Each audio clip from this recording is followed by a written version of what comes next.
F. Scott Fitzgerald once said, "The test of a first-rate intelligence is the ability to hold two opposed ideas in the mind at the same time and still retain the ability to function."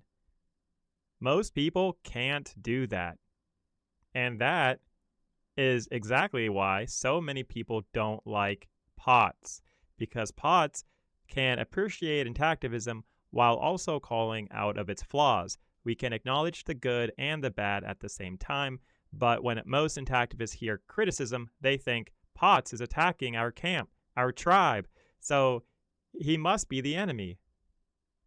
Take the Bloodstained Men, for instance. We've covered the good and the bad about them. Depending on which week you catch us on, you might think, oh, the Bloodstained Men are fantastic. Or, oh wow, the Bloodstained Men are the worst ever.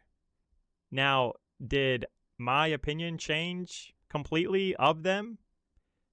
Not really. Sure, my personal stance has evolved over the years as new info came out.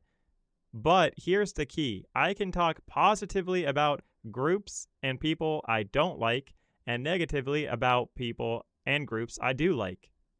Because most of what we discuss here isn't an endorsement. It's analysis, context, the full story. Someone, while the pans were talking, mocked POTS, saying, "Bloodstained Men steals from POTS and hurts the movement. Anyways, here are their fundraisers." It's funny because it's true. I do that. But here's the thing. I don't talk about these groups to make you love or hate them. My job is to give you facts and my opinion on individual actions. So yes, it might seem like I'm being a hypocrite by almost like endorsing their fundraisers by showing it on the news, even though like 2 days before they were doing bad things to POTS and hurting the movement. I get that. But again, I'm just trying to give you the facts of the matter. So when the question came up, should POTS ban the Bloodstained Men from the channel? The pans and POTS, we had to think carefully and weigh the evidence, because this is a serious situation. Because, yeah, you could argue that the Bloodstained Men have done real damage within Intactivism. And you could even say that what they've done was an atrocity. For sure. But when you compare their behavior to other groups, it wouldn't be fair to single them out, because other groups have also done very sketchy things, if not damaging to Intactivism. So we had two paths that we could go. We could, one, stay a balanced and complete news source for Intactivism, giving the full story, or protect donors from wasting money on groups they may later regret supporting. And I hear you. I've read your messages. I see your comments on the YouTube and people who DM me. People are saying they regret ever donating to certain groups. I even had one saying that he regretted donating to the Bloodstained Men. And that sucks. You gave from your heart and later realized that group didn't share your core values. Let's be honest. This is Intactivism. And actually, like most causes, there are going to be grifters and corruption and scams. You see it all over in Intactivism. It's rampant. I could name 10 groups that fit that narrative and description. Some of them I've even interviewed right here on this channel. Why? Because you deserve to know your options. Also, every group has pros and cons, even Prevail over the system. Shocking, I know. If you go ahead and join our PAN meetings, we actually talk about those cons openly, and we figure out ways to get around those or hurdle over them so we can go and move and proceed with the best way possible to get through them.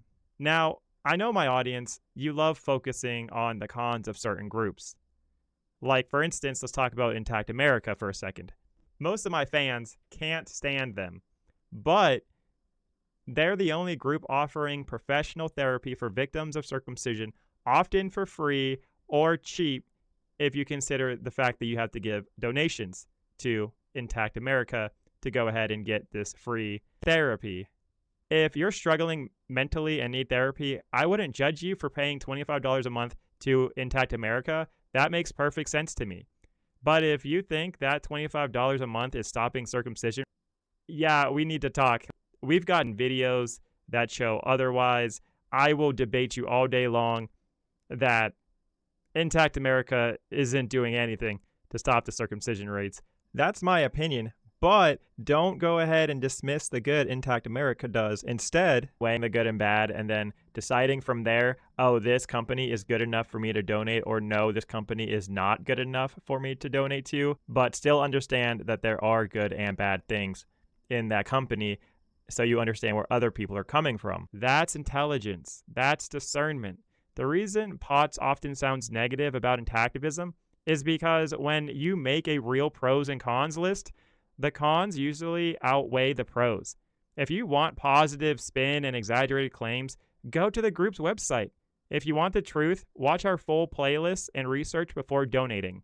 Your $25, your $100, even your $10,000, it's not going to run away from you if you wait one weekend and do your homework and go ahead and spend an hour and a half and watching a playlist on Foragin or Intact America or Circumcision is a Fraud or whatever you want to donate to first. You can go ahead, get some popcorn. There's a lot of information in those videos that I make them into playlists so you guys can go ahead and learn. Telling the full story isn't easy. Most people just want to be told what to do. But that's the exact same mindset that kept circumcision rates high in America. Doctors give parents only the benefits, no cons, and parents agree to the surgery because it sounds easy and insurance covers it. That's not how POTS works. We're not here to sell you comfort. We're here to give you the full truth, the good and the bad, so you can decide what's worth supporting. If that makes us unpopular, so be it. But first-rate intelligence means holding two opposing truths and still functioning. That's what we're doing here at Prevail over the system, along with many other things. Now, with this said, the PANs also took this into consideration, and the Bloodstained Men will not be banned from POTS. We're very upset with them for sure, but it had 6-1. 6 people said don't ban them at all. One person only wanted us to report on very dire news. So, Bloodstained Men, you got lucky that the PANs are quite nice. But if you guys catch the Bloodstained Men stealing from POTS again, or doing something crazy like promoting pro-circumcision content, call it out on the comment section and tell them that we're sick of it, because that would be great. And one more thing I would like to bring up since we're here. I will never say this group is a scam, don't donate. That is a massive claim, and none of us truly knows what goes on behind closed doors. Think about it this way. What is the difference between a small startup Intactivist group and a scam?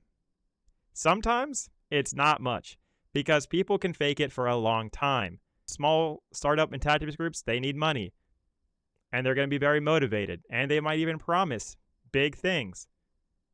The only difference is with a scam is that you don't really find out until later after they take your money that, oh, they're not doing anything with it. So you do have to trust. And at POTS, we take everyone, for the most part, at their word and what we can see. The reason why we don't call scams as well, number one, you never know. Look at Brother K in the 1980s, I think it was, when he started his group Carve.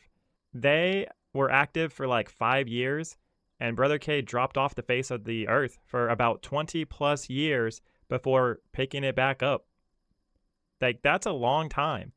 I wouldn't blame you for saying he's a scam, he took our money and he ran. Nobody would fault you. But Brother K started the Bloodstained Men when he was in his 60s. If you were making claims that Brother K was a scam for 20 plus years, it would look like you were right until you were wrong.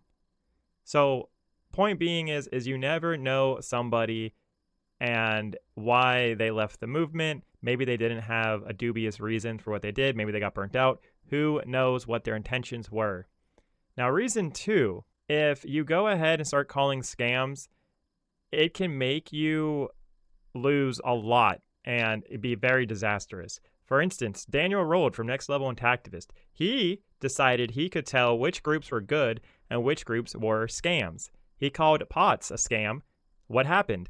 For calling POTS a scam, he lost his most devout followers, which they actually came to POTS.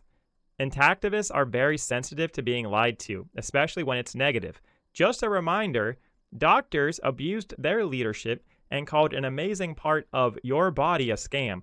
They said it caused cancer in both men and women, it causes disease, and many more issues. Calling some group a scam echoes this sentiment. The person calling another group a scam is trying to get that group cut off from the rest of the pack like circumcision does. If intactivists find out that you're wrong, they will leave you.